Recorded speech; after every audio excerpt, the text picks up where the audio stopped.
All right, everyone. Welcome back to the show. It's I Quit My Band. Thanks, everyone, for being here.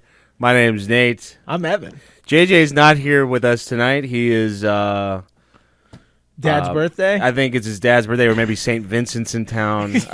Yeah, Paul McCartney. Paul McCartney might be in town. I think he's out on business, actually. Oh, yeah, he is out on business. Yeah, good for him for being out on business. He's standing on business. He's standing on business. We wish him well, staying on business.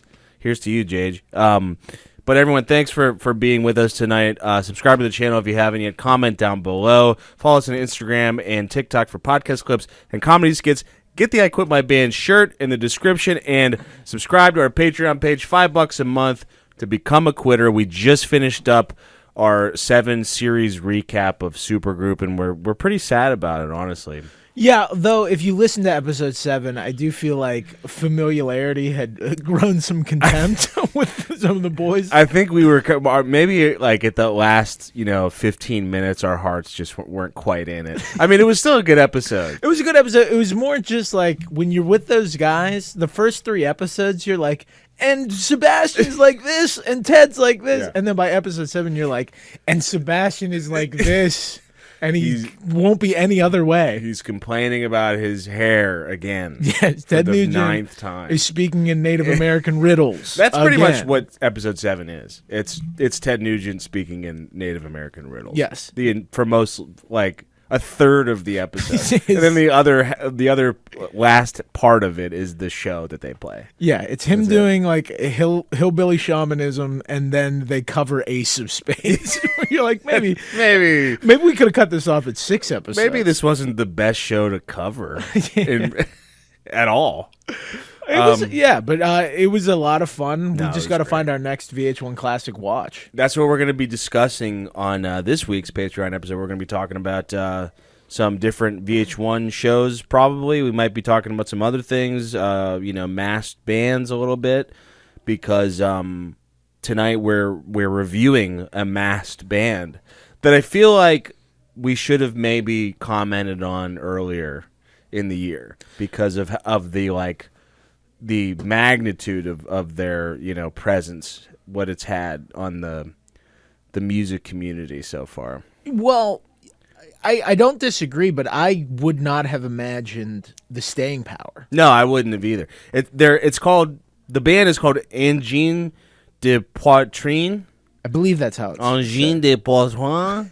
I've only ever heard it like they say it in like a robot voice. Yeah, they do say it in a two people that talk. Voice. Yeah. It's like Daft Punk, but if they were Primus. Yes, yeah. Like King Giz, Primus, Daft Punk. Daft Punk, Hella, a couple other ones. A little bit of Hella. Yeah.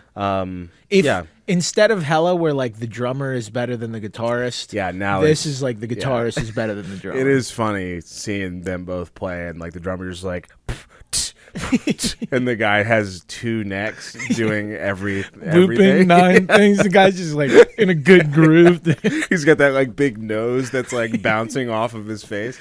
In his defense, that is a tougher It's mask. A tough job. Yeah. His like eye hole is like here. Yeah. It's like all this shit. Yeah, the other guy at least looks, humanoid. Somewhat. He kind of reminds me of like Silent Hill 2. Oh yeah, the pyramid head. Pyramid head, yeah. Yeah, so anyway, Angine de Poitrine, they're these, 2 Dr. Seuss characters, essentially, who were complete unknowns, but had a KEXP appearance, like, 1 or 2 months ago, I feel like. And ever since then, their like, wacky appearance, which is, like, polka dots and papier-mâché masks, and they look like... cartoon character monsters that are like your friend as well. Yeah. Like Spy vs. Spy. Yeah. If they were in like Pee-wee's Playhouse. Yeah. Yeah, pretty much. Or like Mr. Rogers' Neighborhood. Yeah. And they're from Quebec. So they're French Canadian. They don't sing.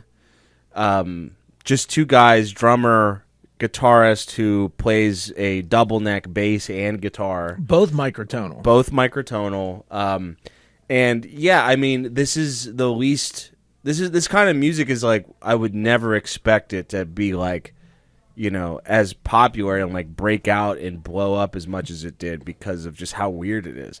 But like people that I just would never in a million years would think would be into this kind of shit are like texting me and they're like, you gotta see this. Yeah, that KEXP session was like a perfect storm where it like hit the music nerd crowd because it's proggy and it's strange. And then it hit like the normies because of how inexplicable it is. Yeah, yeah. And then like it also hit like maybe some more like the artsy fartsy indie crowd because of like the design. Yeah. And yeah, it really like I can't remember a KEXP session ever launching someone into the stratosphere. No, like this. I don't think it's ever happened. And I will admit, like when I saw it come up, because I'm subscribed to KEXP, I love KEXP. Like when it came, like when the thumbnail came up and I saw both of them, I was pretty disinterested to be honest, because I was just like, KEXP has weird bands on all the time that I don't really like. Some of them I'm just like, whatever, like sometimes something will pop up and you're like, yeah, that's definitely not for me. And yeah, this looked interesting, but at the same time I was just like, it's probably goofy shit. Yeah. And it was. It is, you know? Yeah, I remember seeing that clip and like appreciating it. Yeah. Being like, oh, they can really play and the looping work is impressive. Yeah. But yeah, for the most part I was like, this seems like a novelty that could wear off pretty quickly. Like when you see the monsters that can rock. Yeah, that's what I thought too. It took me I actually didn't watch the KEXP session and actually sit down and watch it other than like just seeing clips here and there. I didn't sit down and watch it until this past weekend. I was like, all right, what is this? I'm going to get to the bottom of this now that it's literally everywhere.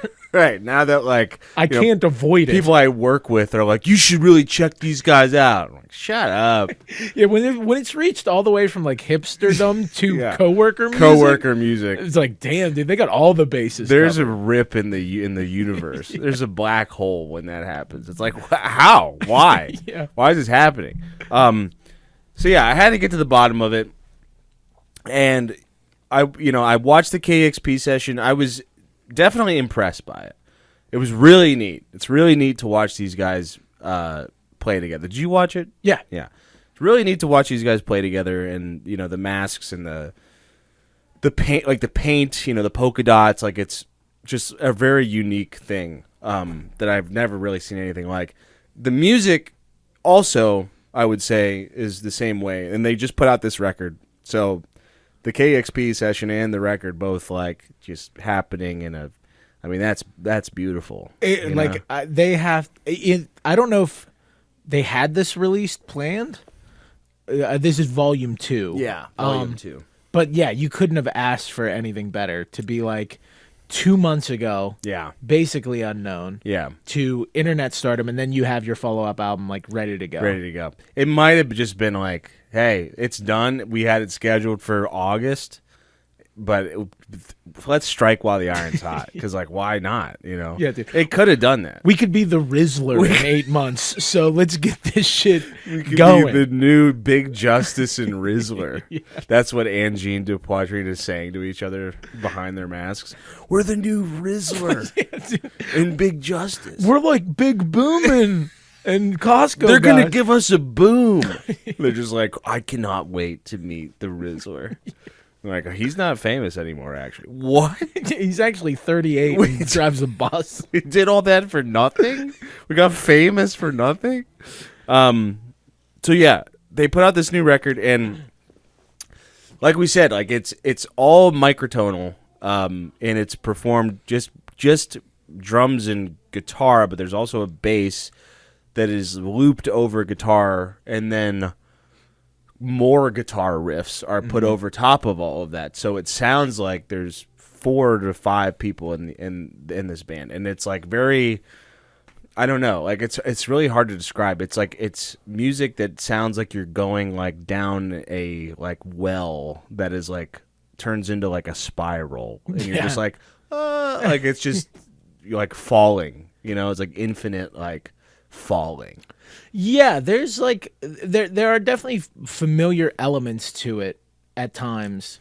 We mentioned like Primus. There is like sort of like a weirdness that reminds me of Primus.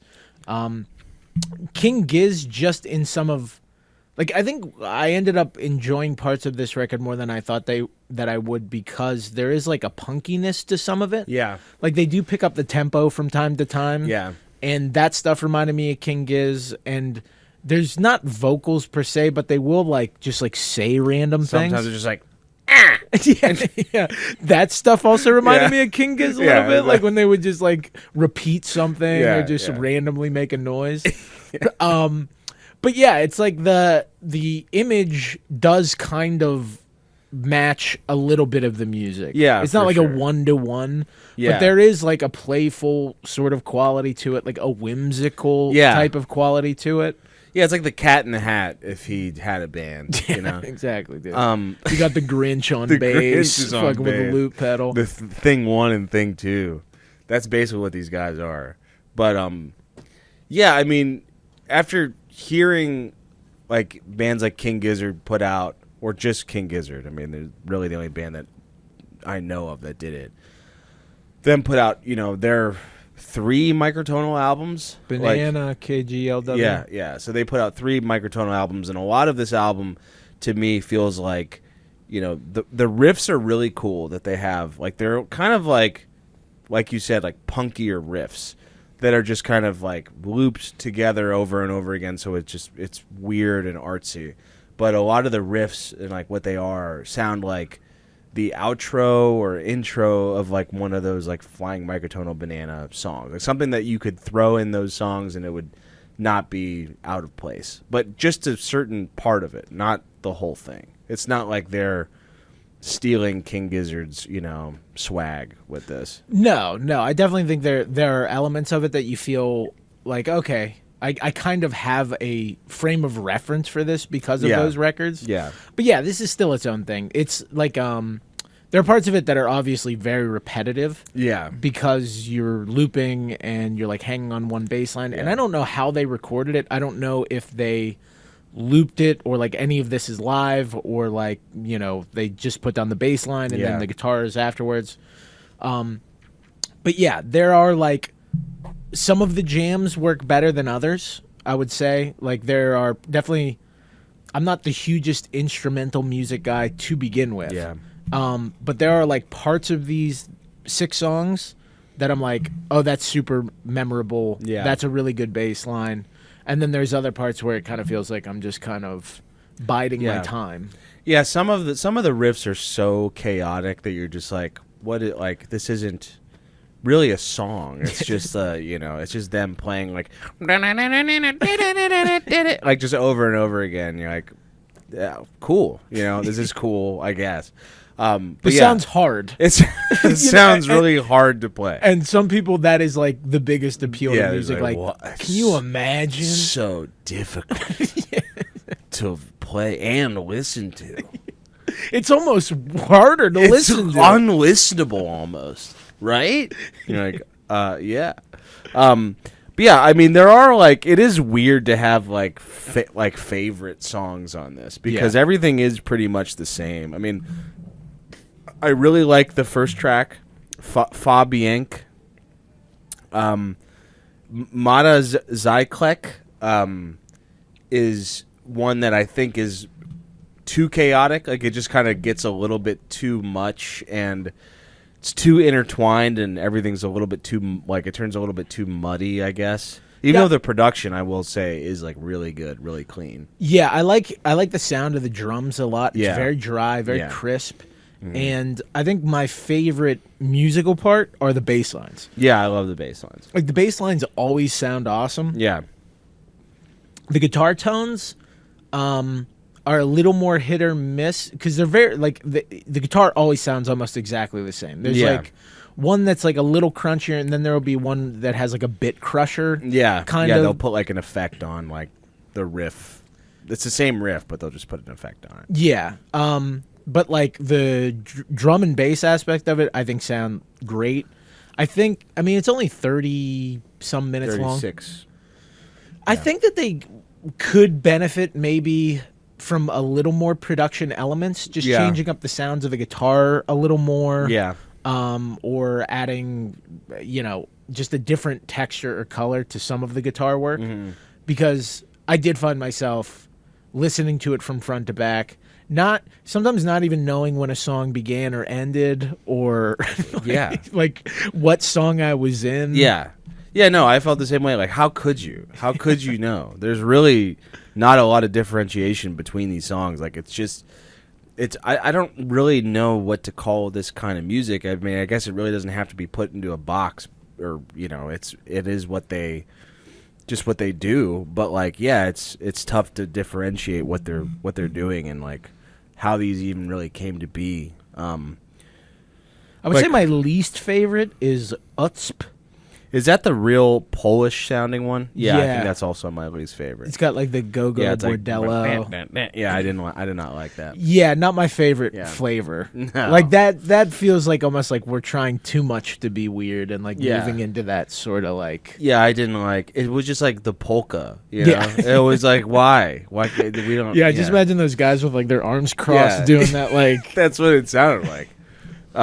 There was. I mean, I think the first one, and then like Angor, Sarniezz. I'm like, they're really cool, and like they're interesting to watch, like be played live too. Like I really liked watching them play these on the KEXP performance too.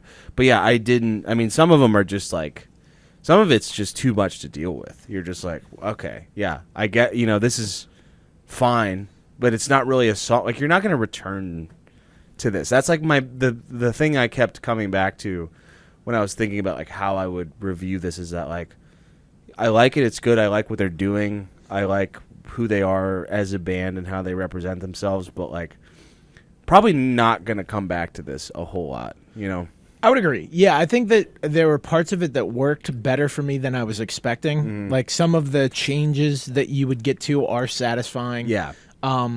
I do like when they pick up the tempo and the bass is driving more of it. And some of the bass lines are really cool. Like they are complex, but they're still satisfying. Some of the guitar work I don't feel that way about. Like some of the guitar work is really complex and not that satisfying. Yeah. Like, it just sounds like bugs crawling over a pickup. Like yeah. It kind of is like that. But I do think that it does maybe lose something without the performance element. Like watching that KEXP session, and I'm sure seeing them live in general is so interesting because they look weird as fuck. Yeah, that's gonna immediately be engaging. Yeah, and then the stuff that they are playing is difficult, and seeing someone play it live is obviously more engaging. Yeah. But also the looping element, where it's that's a bit of a tightrope act. Yeah. Where if you don't lay down that loop exactly perfect, shit's gonna get fucked up. Yeah. And like seeing them be able to build these compositions live, I'm sure is really cool. But like knowing how music is recorded, that is not as impressive of a thing when you know that they could just start another track and lay down another guitar line. Yeah, it is a novelty. Like I think that's what people are kind of missing, Like it's a novelty, Like I think it'd be cool to see them live, and that's probably it. Yeah. I mean, I like that they have music online. I think it's cool that they record it and put it out there, and like they have songs, But yeah, I mean, I think the appeal just comes from like it's all visual. Like pretty much everything is visual, and then like everything with the music is like all based off of just the complication that comes from putting something like this together. Yeah, and I wonder how many people that this is like actually their jam. Like the recorded music portion of it. I do think that they're going to have a lot of fans because of the visual element. Yeah. Because I mean, it's hard to look away from. Yeah. I mean, I like it. I'm not saying like, yeah, I agree. It's fun. There's riffs on here that are really cool. Like when, sometimes when they lock into a groove, it's like really satisfying, and the way the production is too, like everything's like really thick. Like the drums are like pounding, and the bass, like you said, is like also like it goes along with the drums really well. Like just the way everything sits, like it's all matched really well.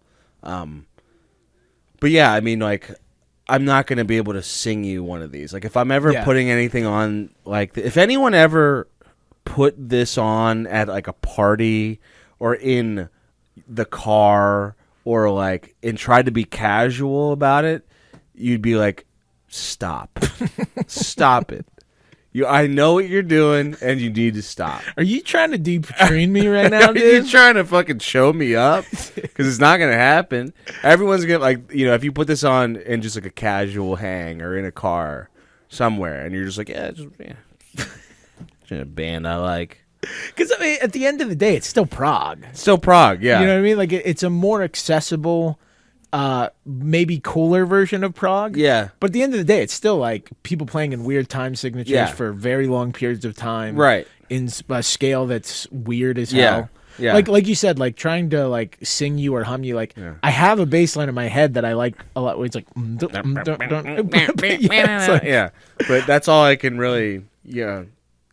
That's all I can remember. That's it. Yeah. And that's where like my question was like, without the visual element, I wonder how many people that this is like their jam, like instrumental, proggy, funky, weird type of whatever. I think it's cool that with the exposure, more people this might be an entry point into bands like Hella, or Primus, or some of the stuff that to a lesser extent, Krungbin. This is like, if you beamed Krungbin from Mars. Yeah. I mean, there's gave a them lot. Adderall. There's a lot of psych bands that I could see these guys, like, going on tour with. Like, I could see them going on tour with, like, number one, King Giz, OCs, maybe,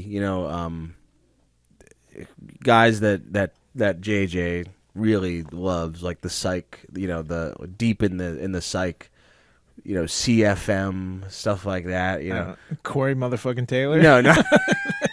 CMFT, I'm sorry. Charles Moodhart. Oh, JJ's boy. Yeah. Our dude. Yeah. Kind of bummed that JJ's in here.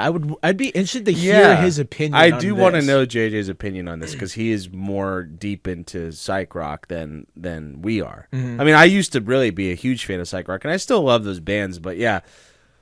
This is an odd one, Like I think it's like it's not quite psych rock, it's not quite traditional prog. It's just like it's really its own thing, which I do love that, and I love that people are getting into it. I love that people are getting into it, and it might be a gateway into older stuff, like Hella or something like. Or like other two, like a lightning bolt or something like that. Like I could see them, they're kind of similar. Masks. Yeah, Masks. But yeah, like I wonder if the Masks weren't there, and this could be something we talk about on the Patreon. Yeah. If the Masks weren't there, if the visual element wasn't there, and everything else was the same, I wonder what this would be like. I bet we wouldn't be reviewing talking about it. Yeah. So I think it works well in their favor, but I do, to give them credit, it does feel like an extension of the sound more than sometimes other looks do. Yeah. I kind of feel similarly where I like this music is not my jam, but I do appreciate that this is cooler than just two people jamming. Yeah. Like they have a better sense of creativity and artistry than just like this riff is sick and we're going to keep playing this riff over and over again. Yeah, I think the worst thing about two-piece bands that like had some sort of breakout, in like the 2000s or wherever, was that like it was mostly guys who were trying to rip off the Black Keys but be like a more intense version of it, like down, down, down, down, down, down, down, and you're just like, oh, it's the worst shit in the world. Yeah, dudes finding out that they could route to a bass amp, and they're like, we don't even What? need a bassist, dude. Listen how thick this riff is. A guy that's like, he's like real into the blues. And he's like, I grew up listening to Stevie Ray Vaughan, man. And he has like, they do an interview, and he's got like that Weasley voice, but when he sings, he's like, yeah, dude, just trying to sound like Howlin' Wolf as much as oh damn. You're like, I hate you so much. Yeah, at least these guys don't subject us to that. They don't do it. All they're singing is. It's like, I'm guessing it's that. French, but it just sounds like a robot voice. Yeah, it's a French robot. It's like from Eurotrip. You ever see Eurotrip? Yes. Scotty doesn't know. Scotty doesn't know. Yeah. There's a French robot in that movie that sounds like these guys. I'm gonna have to rewatch. You're gonna have to look that up. It was. That's a deep pull for you. It's a deep pull. For me, I just watched. For me, it was Wednesday. just another Wednesday for me. Yeah. Should we move into CAs? Yeah, sure. Let's do the CAs. I'll go first. Yeah. I mean,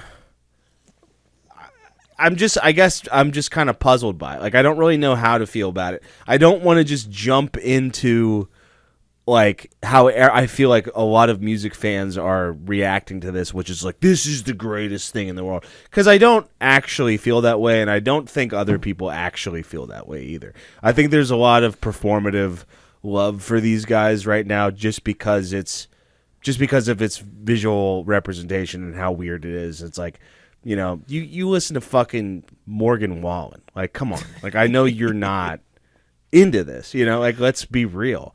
And because it's such a weird form of music. I'm not really going to put this on, you know, to listen to in my day-to-day. I might put it on like on a psych rock playlist if I'm really feeling wacky or something like that. But it's really wacky, and I think it's more... You're going to listen to this if you want to be like impressed by something, or if you really love, you know, like I love King Gizzard because they do impressive stuff with, you know, their songs and with their music. Like they did Flying Microtonal Banana, but they turned all of that into great songs. You know, they can make an album that is like focused on just being weird, but make the songs also very catchy and very fun as well. This is fun to listen to, but like in like a short burst, like you get like one like it's like NOS, you know. Yeah, you can only get one. Once you blow that out, dude, it's like it's done. Yeah. It's like it's not really coming back. There's not a ton of re-listen value, and that's probably my biggest criticism, is that there's just not a ton of re-listen value here. It's fun, it's cool, it's different, sounds great, songs are weird, it's fun to listen to, but it's almost like a one and done, you know.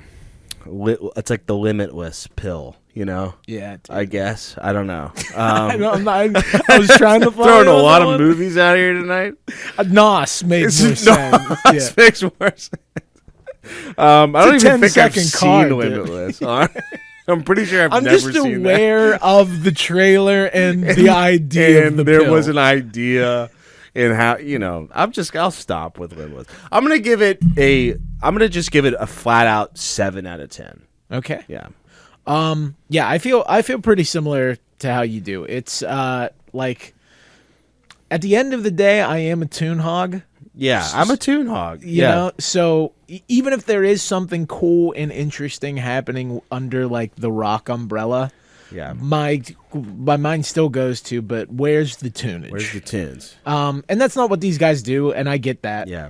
And I think for what they do, this impressed me more than I thought it would, you know, because also, you know, I still have to fight the like 14-year-old within me that when everybody starts liking something to just immediately want to be like, it's dog shit. Shut up. Yeah.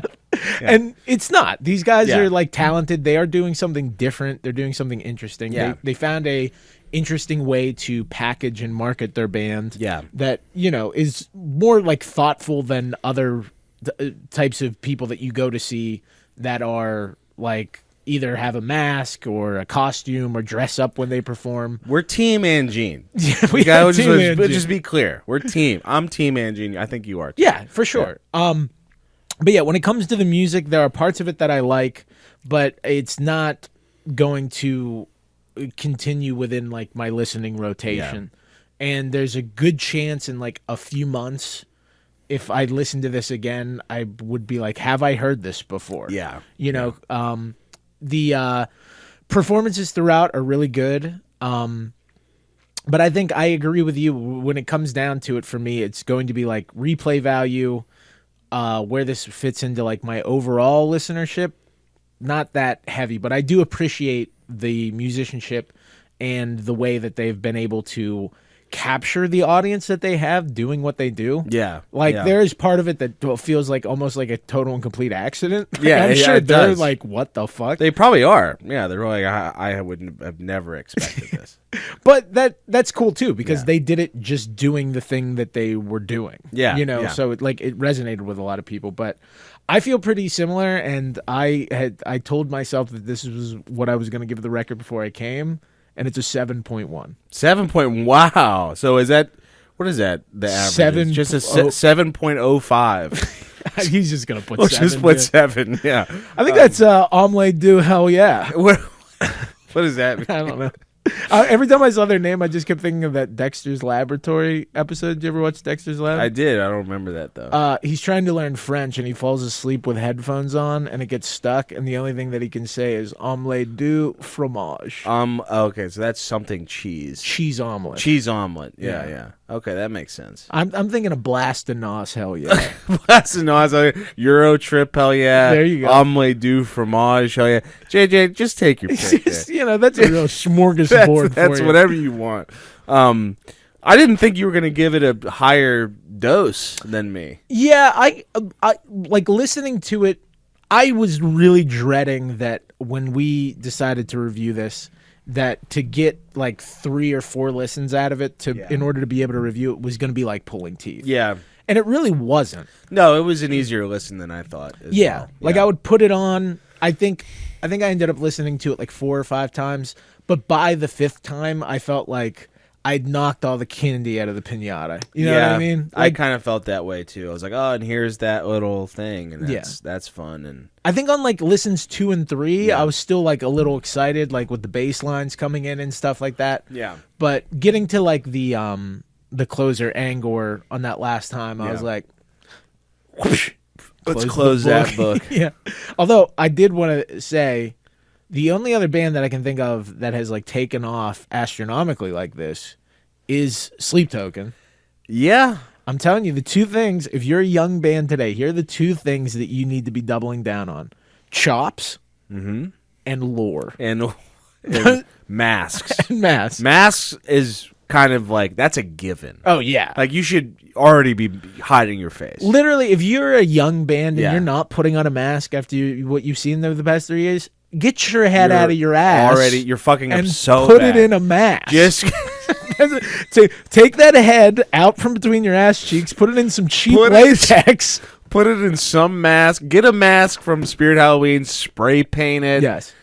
Design it however you want, and immediately get on a stage 100%. as fast as you can. And then if you can mix in a polyrhythm or 2, Yeah, you got a good shot. People like some chops. yeah. They want to feel smarter They about want the to feel music smarter. and shit. They want to be able to tell other people you're dumb for not liking Yes. it because of how talented these guys are. Yeah, musical talent gives you a shield against criticism. Yes, You're like, talent. this guy talent- looks like he could lay a fucking egg, Yes. and you're like, well, you're actually a dumbass. You're a dumbass. Yeah, talent plus mask equals fame. Oh, yeah. On like a gigantic level. Yeah, because you're irrefutable at that point. If Yeah. they think the mask is dumb, they're like, well, look how sick he is at playing his instrument. Yeah, exactly. And I think I know why masks and disguises are so popular right now. And I won't get into it now. We'll talk about it on We'll Patreon. talk on Page. We'll talk on Patreon about mask bands and why this is such a phenomenon. I think it is. There's a lot of like psychological stuff to it. I think it goes deeper than you think. Dr. Kronos coming in. Kronos is coming in here. But that's the review. 7.05 dude. It's a 7. out of 10. That's a dose of nos. It's a dose of nos. It's a dose of nos. Hell yeah. Thanks everyone for watching the channel. Let us know in the comments what you thought of it. I'm really curious what people who watch this show think of this band. I'm sure everyone loves it.